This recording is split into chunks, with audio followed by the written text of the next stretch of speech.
नमस्कार, मैं हूं अजय कुमार और मेरे साथ हैं मेरे सहयोगी पिनाज और विजय त्रिवेदी। आज हम आपके सामने प्रस्तुत करने जा रहे हैं 5 राज्यों में जो एग्जिट पोल हैं उसके आधार पर क्या संभावित रुझान सामने आ रहे हैं और किस तरह के नतीजों की उम्मीद हम 19 तारीख को कर सकते हैं। क्या वाकई में यह माना जा सकता है कि प्रधानमंत्री नरेंद्र मोदी की सरकार के लिए यह एक रेफरेंडम है? हालांकि देखा जाए तो इन 5 राज्यों में से सिर्फ एक ऐसा राज्य है जहां भारतीय जनता पार्टी कुछ उम्मीद लगा सकती है। बाकी 4 राज्यों में भारतीय जनता पार्टी का बहुत कुछ दांव पर नहीं है। इसके बावजूद क्या असम एक वो जादुई चिराग होगा जो मोदी सरकार के लिए निराशा की तमाम जो आजकल बादल छाने की बात कही जा रही है उसे चीरते हुए उत्तर प्रदेश की तरफ आगे ले जाएगा? ये तमाम मुद्दे हैं जो आज हमारे लिए चर्चा का विषय रहेंगे। सबसे पहले कुछ खास जानकारियां जो इस तमाम जो पोलिंग हुई है उसके आधार पर। फिनाज जी, सबसे पहले हम आपको बता दें कि हमारे इस एग्जिट पोल का ये आधार क्या रहा है, किस तरह से हमने एग्जिट पोल किया है। 4 राज्यों में जो हमने ये अपना सर्वेक्षण कराया है उसमें 16,000 लोगों से हमने रायशुमारी की है, यानी कि 16,000 लोगों से हमने अपना सर्वे फिल कराया है। आधे से ज्यादा विधानसभा क्षेत्रों से सैंपल सर्वे किए गए हैं। पश्चिम बंगाल और असम में मतदान के बाद रायशुमारी हुई है और दोनों राज्यों में वोटिंग के हर चरण के बाद हमने अपना जो पूरा सर्वे था उसके सवाल जनता के सामने रखे हैं और कोशिश रही है कि आधे से ज्यादा विधानसभा क्षेत्रों तक ये सवाल पहुंचे। केरल और तमिलनाडु में एग्जिट पोल है, यानी कि चुनाव जिस तरह से वोटिंग खत्म हुई उसके बाद से लगातार हमने अपना सर्वे करना शुरू किया है।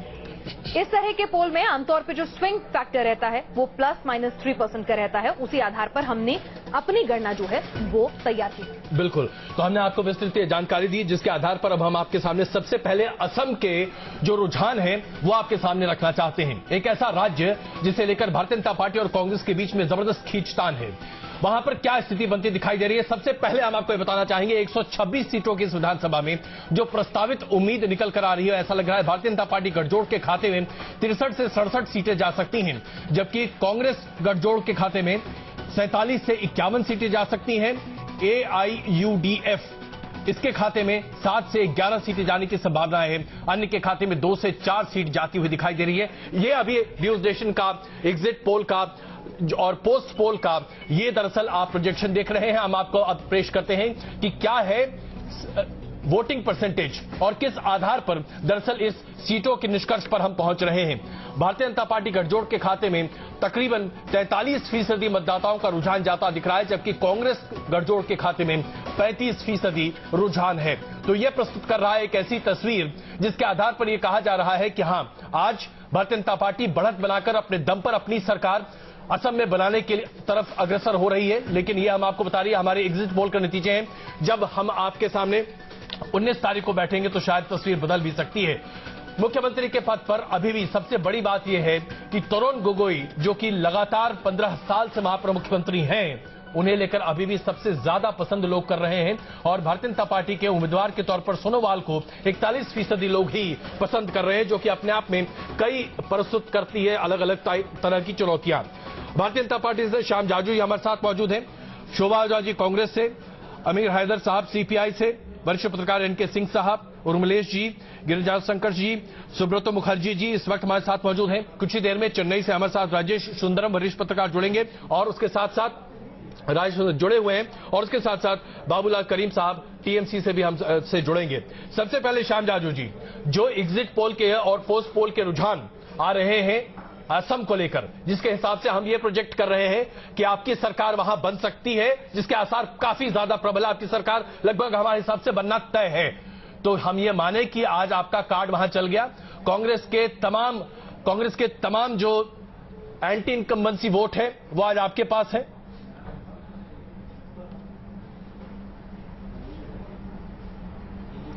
असम की बैकग्राउंड देखते हुए आपने जो अनुमान निकाला है यह बहुत स्पष्ट रूप से साबित होता है कि निश्चित रूप से इस बार असम में भारतीय जनता पार्टी की सरकार बनने जा रही है।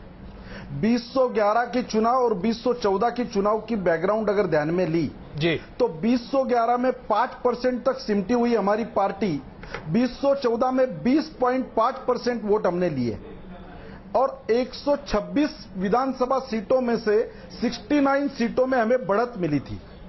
प्रदेश के टोटल लोकसभा सीटों में से आधी सीटें हमने वहां पर जीती थी। तो उसी टाइम ये स्पष्ट हो गया था कि वहां भारतीय जनता पार्टी की ओर रुझान बढ़ रहा है उसके बाद हमने जो वहां पर काम किया है, तो यानी कि आप आश्वस्त हैं कि असम आपकी झोली में है, इसे लेकर कहीं कोई दुविधा नहीं है। श्याम जाजू जी, अगर मैं आपकी बातों को सही समझूं, आप पूर्ण तरह से आश्वस्त हैं कि असम आपकी झोली में? असम में निश्चित रूप से असम हमारी झोली में है। सर्बानंद सोनोवाल जी की जो लीडरशिप हमने वहां पर प्रोजेक्ट की, उसको भी बहुत अच्छा एप्रिसिएशन वहां पर मिला है जी। और आने वाले दिनों में आपने सर्बानंद सोनोवाल साहब का, जाजू साहब आपने सर्बानंद सोनोवाल साहब का जिक्र किया। हमारे सर्वे में वो बहुत पीछे हैं तरुण गोगोई साहब से। 15 साल तक जो मुख्यमंत्री रहे हैं तरुण गोगोई, उनको 47% लोगों ने पसंद किया है और सर्बानंद सोनोवाल 41% पर हैं। आपका जो पूरा कोalition है उससे थोड़ी सी आपको मदद मिली है, तो क्या आप कांग्रेस मुक्त भारत बनाने की जो कल्पना कर रहे हैं उसमें असम आपकी मदद कर सकता है? बिहार ने तो आपको निराश किया था।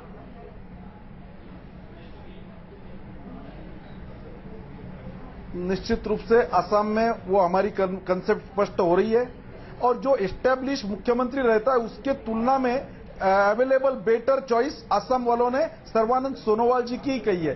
सर्बानंद सोनोवाल जी बड़े लोकप्रिय नेता है और वो इसमें साबित हो रहा है। चलिए, शोभा ओझा जी भी हमारे साथ हैं कांग्रेस से। शोभा जी, जब हमने चुनाव से पहले हमने प्री पोल जब सर्वे किया था तो वहां पर नेक टू नेक फाइट नजर आ रही थी, लेकिन अभी मिशन 84 के काफी करीब जाती हुई नजर आ रही है बीजेपी। क्या कहेंगे आप?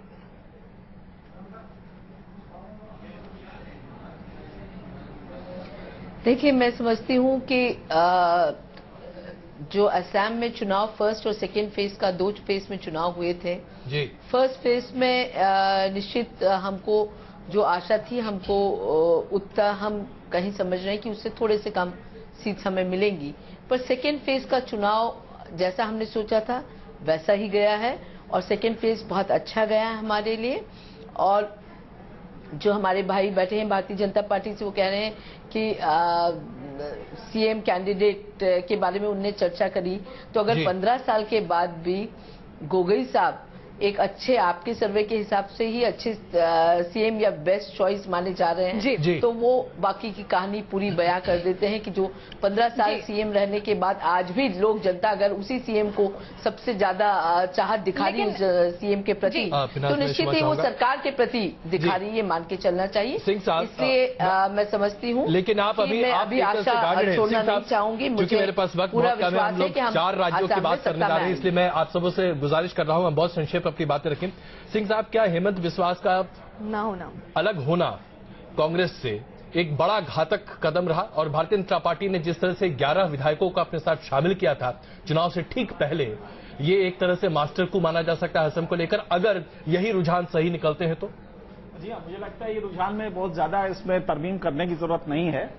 एक ही चीज है कि तरुण गोगोई अगर अभी भी पॉपुलर है तो थोड़ा सा ये संदेह करता है, लेकिन फैक्ट ये है कि अगर आप पूरा देखें गैमट, तो ये कमाल सिर्फ संघ का है जो पिछले 25 साल से वहां पे काम कर रहा था, तो ये कॉमनली पोलराइज हुआ वहां पे। बहुत सीधी सी बात है, 36.5% वोट लोकसभा में मिले थे और अब की बार आप जब देख रहे हैं कि एजीपी के करीब 3.8% वोट थे जी। दोनों को क्लब कर दीजिए तो एक मल्टीप्लायर इफेक्ट होता है। तो आपने सही कहा कि उसमें जो वोट मिल रहे हैं आपको वो 44% के आसपास जा रहे हैं, तो ये हम कह सकते हैं कि बीजेपी वहां पे सरकार बनाने जा रही है। लेकिन उर्मिलेश जी से मैं इस बात को आगे बढ़ाऊं, अगर हम जो ये प्लस माइनस अपना परसेंटेज लेके चलते हैं, तो ऐसे में आपको लगता है कि किंग मेकर की भूमिका में यहाँ पर बदरुद्दीन अजमल हो सकते हैं?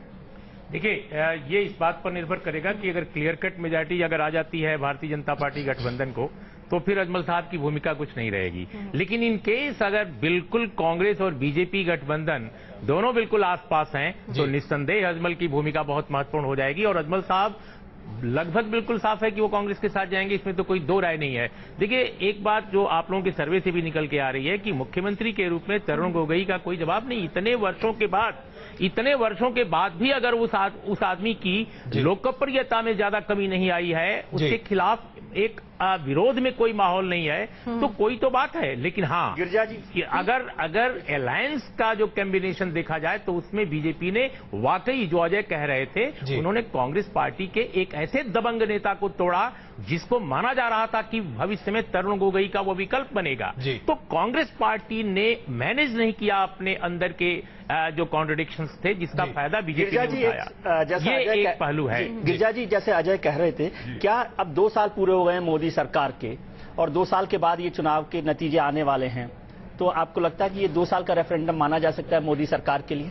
मुझे लगता है कि 2 साल का रेफरेंडम माना जाए, क्योंकि इन राज्यों में बीजेपी का कोई बहुत ऐसा प्रभाव रहा नहीं है कि जहां पर उनके प्रभाव को कम होते या ज्यादा होते देखें। यहां पर वो अपने पैर जमाने की कोशिश कर रहे हैं और अच्छी कोशिश उन्होंने असम में की।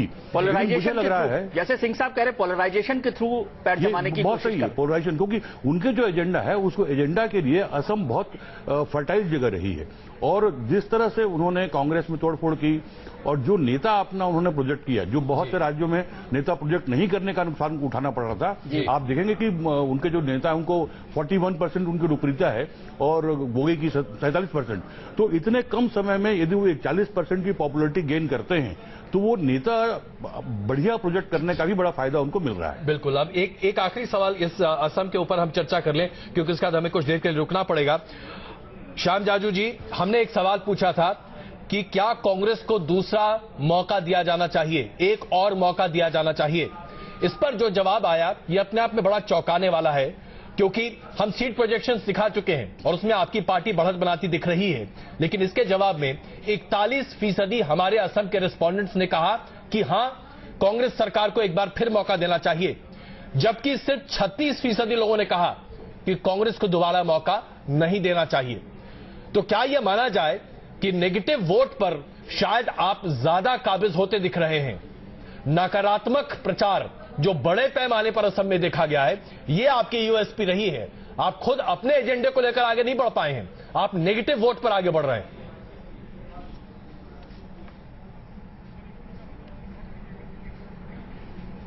चुनाव में जो वोट पड़ता है वो दोनों बातों का असर होता है। पॉजिटिव वोट भी पड़ता है और निगेटिव वोट भी पड़ता है, दोनों मिला जुला के ही काम होता है। असम में जो राजनीतिक अस्थिरता, कानूनी अस्थिरता और जिस प्रकार का वहां माहौल रहा है, उसका स्वाभाविक असर ये रहा कि हमारे पक्ष में लोग जाते गए, एंटी इनकम्बेंसी और भारतीय जनता पार्टी ने लोकसभा के बाद वहां बूथ स्तर पर काम करके बहुत अच्छा माहौल बनाया। जी, मुझे लगता है कि आपको जवाब देने में बहुत वक्त कम है, लीडरशिप भी बहुत अच्छी। नहीं, श्याम जाजू जी को मैं कहूंगा कि उनको शुभकामना, अगर उनकी पार्टी जीतती है तो उसमें कोई दिक्कत नहीं है, लेकिन जो वो कह रहे हैं वो सही नहीं है। सही इसलिए नहीं है कि मैंने असम को ठीक से कवर किया है, और आपको बताऊं, राजनीतिक अस्थिरता, प्रशासनिक उलटफेर का दौर उस वक्त था जब एजीपी वहां सरकार चला रही थी। तरुण गोगोई की लोकप्रियता का राज ही यही है कि उन्होंने अस्थिरता के दौर से लंबे अरसे तक गुजरे असम को राजनीतिक प्रशासनिक स्थिरता दी है। ये एक बड़ा काम किया है। दूसरी बात कि उन्होंने ट्राइबल बेल्ट हो चाहे अपर कास्ट हो, माइनॉरिटीज हो चाहे अन्य तबके हो, सबके बीच में जो एक एंटागोनिज्म जो एजीपी के दौर में आया था उसको मिनिमाइज किया। ये एक कारण है। श्याम जाजू जी शायद असम का दौरा नहीं किया, उत्तराखंड में भी जीते, काफी उत्तराखंड में भी जीते। कि जिस तरह से खुद प्रधानमंत्री मोदी का पूरा फोकस रहा नॉर्थ ईस्ट को लेकर, अपनी मंत्रिमंडल में भी उनका प्रतिनिधित्व कराया, उसके बावजूद भी अगर ये नेक टू नेक फाइट रहती है तो इसे आप मोदी जी की वो लोकप्रियता वाली 2 साल पुराने वाली चरम वाली जीत तो कतई नहीं कह सकते हैं जाजू जी। बिल्कुल। इससे पहले कि हम तमिलनाडु की चर्चा शुरू करें, मैं अपने दर्शकों को एक बार फिर बता दूं, हम पश्चिम बंगाल के रुझान लेकर आपके सामने महज 15 मिनट में उपस्थित होंगे। क्या ममता बनर्जी अपने दुर्ग को बचा पाएंगी? क्या वहां पर सेंध की स्थिति तैयार हो चुकी है? वामपंथी दल और कांग्रेस क्या मिलकर वाकई में ममता बनर्जी की हवा टाइट करने पर लगे हैं? इसके बारे में बस 15 मिनट बाद हम आपके सामने उपलब्ध होंगे, लेकिन उससे पहले आपको बता दें तमिलनाडु का क्या हाल है। तमिलनाडु को लेकर जो परिस्थितियां हैं वो अब आपके सामने। विनाश, चलिए, तो किस पार्टी को कितनी सीटें मिलती हुई नजर आ रही हैं? एआईएडीएमके को 95 से 99 सीट मिल रही हैं। डीएमके अंदरूनी कलह को पार करते हुए 114 से 118 सीटें जो है ये गठबंधन जो है लाता हुआ नजर आ रहा है। पीडब्ल्यूएफ के खाते में 12 से 16 सीटें जाती हुई दिख रही हैं। बीजेपी यहां शायद खाता खोल ले, ऐसा हो भी सकता है और नहीं भी। 0 से 1 सीट मिल सकती है और अदर्स के खाते में 5 से 9 सीटें मिल सकती हैं। पोल परसेंटेज की अगर बात करें तमिलनाडु में, तो यहां पर किस पार्टी को कितने फीसदी वोट मिले हैं वो भी आपको बता दें। एआईएडीएमके 35% वोटों के साथ नंबर 2 पर है। डीएमके को 39% वोट मिले हैं। पीडब्ल्यूएफ को 14% वोट यहां पर नजर आ रहे हैं। तो तमिलनाडु में कमल का खिलना अभी बहुत दूर की कौड़ी लगता है, क्योंकि बीजेपी के खाते में अगर वोट परसेंटाइल भी देखा जाए तो महज 4% वोट दिख रहे हैं। मुख्यमंत्री पद के लिए आज भी अगर हम बात करें तो जयललिता पहली पसंद बनी हुई है 38% वोटों के साथ, और करुणानिधि तमाम आरोपों तमाम सवालों के बीच भी आज भी 33% लोगों की पसंद बने हुए हैं, और स्टालिन 7% लोगों की पसंद है। विजयकांत 11%, अंबुमनी रामदास 5% और अन्य 6%। शोभा ओझा जी, तो क्या यह माना जाए कि कांग्रेस ने जिस खेमे में अपना दाव लगाया वो खेमा वाकई में बढ़त हासिल कर सकता है? आपकी वहां पर सहयोगी सरकार बन सकती है? जो अभी आंकड़े आ रहे हैं उसके हिसाब से यही लग रहा है कि डीएमके की सरकार बनना लगभग तय है तमिलनाडु में, अभी तक जो हमारे पास शुरुआती रुझान आए हैं उसके आधार पर।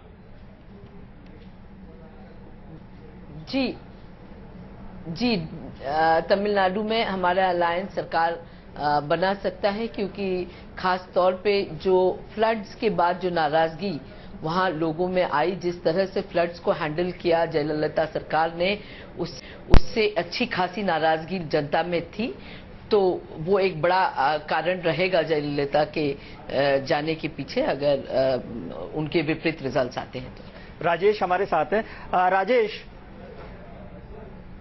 राजेश हमारे साथ हैं। राजेश, बड़ा कम तमिलनाडु की जमीनी स्थिति आप सबसे बेहतर तरीके से समझते हैं, क्या होगा? जया की जीत होगी या डीएमके वापस आ सकती है? डीएमके के लिए संभावना बन रही है?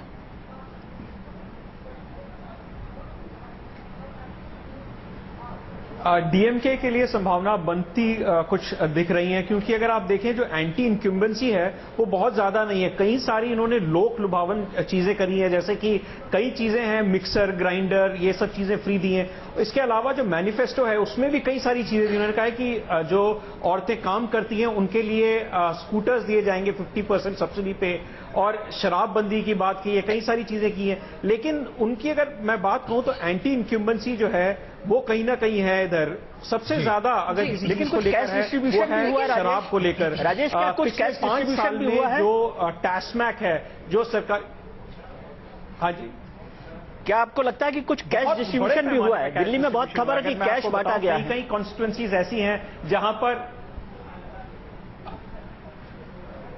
बहुत ज्यादा, बहुत बड़े पैमाने पर, अगर आपको मैं बताऊं तो 100 करोड़ रुपए तो इलेक्शन कमीशन ने पकड़ा है। तो आप समझिए कि कितने करोड़ रुपए का सर्कुलेशन हुआ होगा।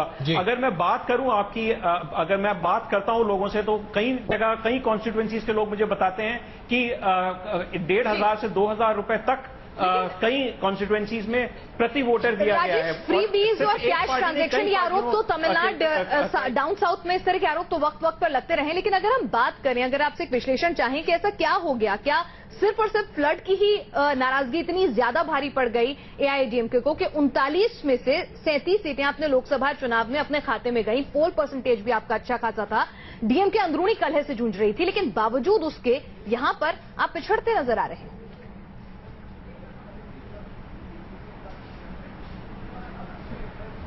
जी हाँ, इसमें सबसे बड़ी वजह तो जो मैं बता रहा था आपको, जो टैक्समैक, जो यहाँ पे जो शराब बेचने के जो ठेके हैं, जो सरकार, एक सरकारी कंपनी है टैक्समैक वो चलाती है, उसकी इतनी दुकानें यहाँ पे खुल गई थी कि जो शराबबंदी है बहुत बड़ा एक मुद्दा बन के उभर के आया था। और बाकी सारी पार्टियों ने पहले कह दिया था कि वो शराबबंदी करेंगे, और जयललिता को भी 15 दिन पहले, चुनाव से 15 दिन पहले अपने घोषणा पत्र में कहना पड़ गया कि वो भी शराबबंदी कर देंगी। और इसके अलावा अगर आप देखें, अगर आप यहाँ पे बिजनेसमैन से बात करें, जो बिजनेस एनवायरनमेंट है वो भी करप्शन की वजह से काफी लोग उसमें उठ चुके हैं। भ्रष्टाचार बहुत बड़ा मुद्दा बन रहा है। मैं क्षमा चाहता हूं, आपको बीच में रोक रहा हूं श्याम जाजू जी, लेकिन एक सवाल मैं आपसे पूछना चाहता हूं, क्या मोदी जी जयललिता को लेकर जो एक नरम रवैया इख्तियार किए रहे, यही वजह है कि आज भारतीय जनता पार्टी बहुत अच्छी पोजीशन में नहीं दिखाई दे रही तमिलनाडु में? आपने जी जान लगाया, कई बार मोदी जी ने वहां पर रैलियां भी की, इसके बावजूद बहुत ज्यादा असर नहीं दिख रहा। लोगों के मानस पटल पर शायद आप जयललिता के साथ ही ज्यादा दिखे।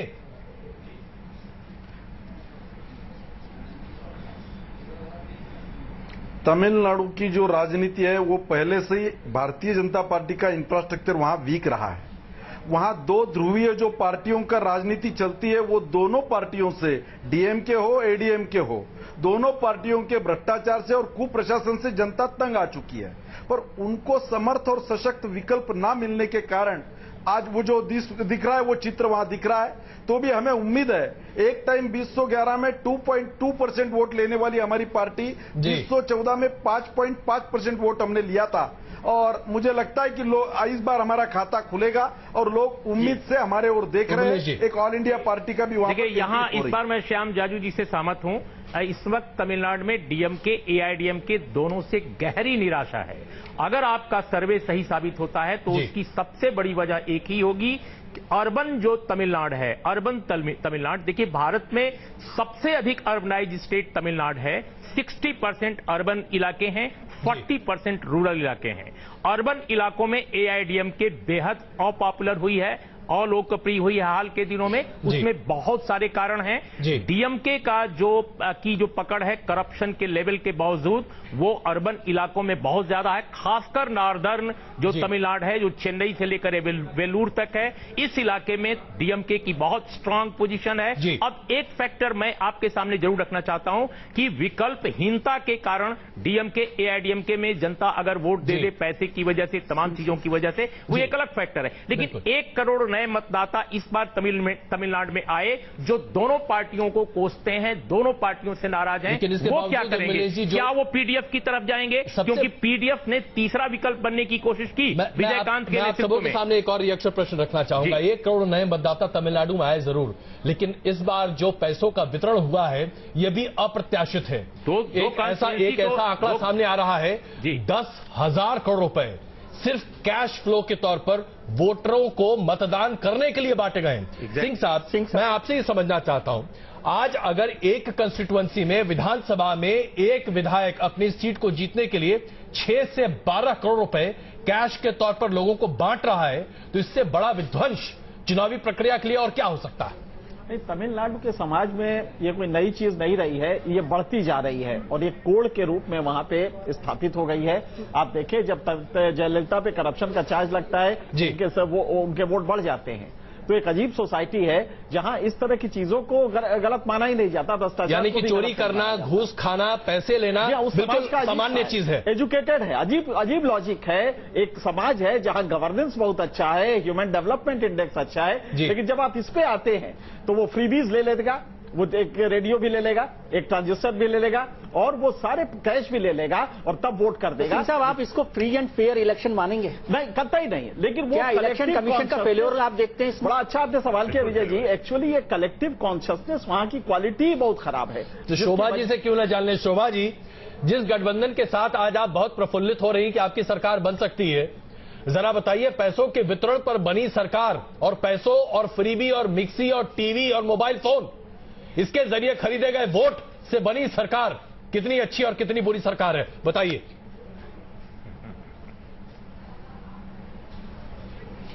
देखिए, ये तो जयललिता जी बांटती आ रही हैं, टीवी हो, फ्रिज हो, मिक्सी हो, तमाम चीजें, ये तो जयललिता। आप भूल गए, स्टालिन भी पैसे बांट रहे हैं। स्टालिन भी पैसे बांट रहे हैं। करप्शन के चार्जेस, सन का डिश टीवी बांटने में उन्होंने देर नहीं लगाई थी। और डीएमके ने कलर टीवी, एलईडी, आप नाम लेते जाइए। मुझे तो लग रहा है, पता नहीं, मैं तमिलनाडु में होता तो पूरा घर भर लेता अपना। जरूरत ही नहीं पड़ती कोई चीज खरीदने की।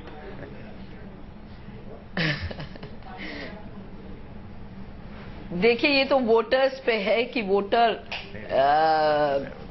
अपने इस डेमोक्रेसी में क्या अपने वोट को बेचता है या ईमानदारी से वोट देता है, ये तो वोटर्स को भी डिसाइड करना है। जो वोटर को करप्ट कर रहा है वो लेकिन अपनी जवाबदेही, अपनी जिम्मेदारी तो कोई यहाँ लेना नहीं चाहेगा, क्योंकि जैसे तैसे चुनाव जीतना लक्ष्य रहता है। और कांग्रेस के लिए तो और भी ज्यादा यहाँ पर स्थिति जो है गंभीर थी, क्योंकि अगर यहाँ पर अब हार होती है तो गिने चुने राज्यों में ही अब सरकार कांग्रेस की बच जाएगी। तो इसीलिए साथी भी नए तलाशे और हर सहारा भी लिया। फिलहाल रुक रहे हैं, लेकिन जल्द हाजिर हो रहे हैं। पश्चिम बंगाल में हमारा एग्जिट पोल क्या कुछ कहता है? क्या ममता दीदी की मां माटी मानुष के साथ सरकार बनी रहेगी या फिर एक बार फिर से लेफ्ट और कांग्रेस को वापस आने का मौका मिल सकता है? बात करेंगे, नतीजों के साथ जल्द हाजिर हो रहे हैं।